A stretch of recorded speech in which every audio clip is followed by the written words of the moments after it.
नमस्कार शेतकरी मित्रांनो, आज आपण सगळीकडे चर्चा बघतोय की जो काही आपला पीक विमा आहे तो पीक विमा मिळणार का?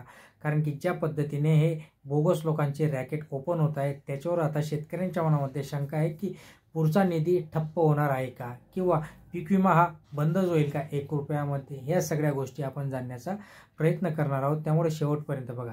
नक्कीच तुम्हाला याच्यातनं काहीतरी मिळणार आहे.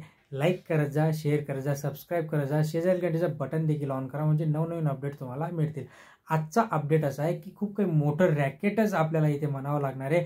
अक्षरशः 27 गुंठ्यावर ज्या माणसाने आपला कांदा लावला होता, नाशिक जिल्ह्यातील आडगाव येथील ही गोष्ट आहे. तर फक्त 27 गुंठ्यामध्ये कांदा लावला होता आणि पीक विमा भरला हा 27 एकराचा, म्हणजे जवळपास लाखोंमध्ये हा पीक विमा त्या शेतकऱ्याला येणार होता. याच्यामध्ये रॅकेट असं ओपन झालं की जास्तीत जास्त 80 एकरपर्यंत किंवा 80 एकर देखील खूप काही जास्त क्षेत्र झालं, आणि त्याच्यावर ही गेल्यानंतर बघा 80 एकराच्या वर एवढा कुठंही आजपर्यंत इथे लोकांना पीक विमा मिळालेला नाही. आणि मग ते शेतकऱ्यांचा जो काही 27 एकराचा लावलेला होता फक्त आणि फक्त कांद्यासाठी, ते कुठंतरी कृषी विभागाच्या डोक्यात आलं, लक्षात आलं, समजण्यामध्ये आलं, आणि तिथे प्रत्यक्ष जाऊन त्यांनी पडताळणी केली की या क्षेत्रावर खरंच एवढा कांदा होता का. आणि मग तिथे हे जे काही बोगसगिरी होती ही बोगसगिरी लक्षात आली.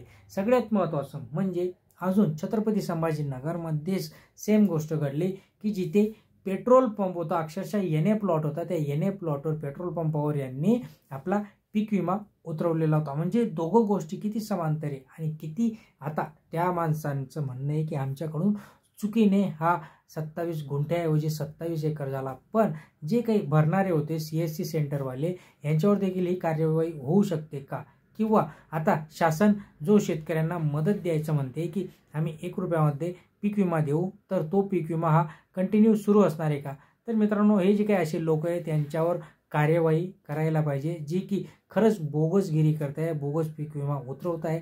त्यांच्यामुळे जे आपले ओरिजिनल शेतकरी लाभार्थी आहेत, कष्टाळू आहेत, मेहनती आहे, की जे बिचारे त्यांना फॉर्म भरण्यासाठी देखील 100 रुपये देऊन तिथे CSC सेंटरवर जावं लागतं, मग ते कशाला असं फ्रॉड करणार आहेत? तर ते नक्कीच नाही करणार. अशा शेतकऱ्यांसाठीच हा 1 रुपयाचा पीक विमा आहे. 1 रुपयामध्ये पीक विमा, आणि तो सरसकट हा सगळे चालूच राहणार आहे, तो कुठेही बंद होणार नाही.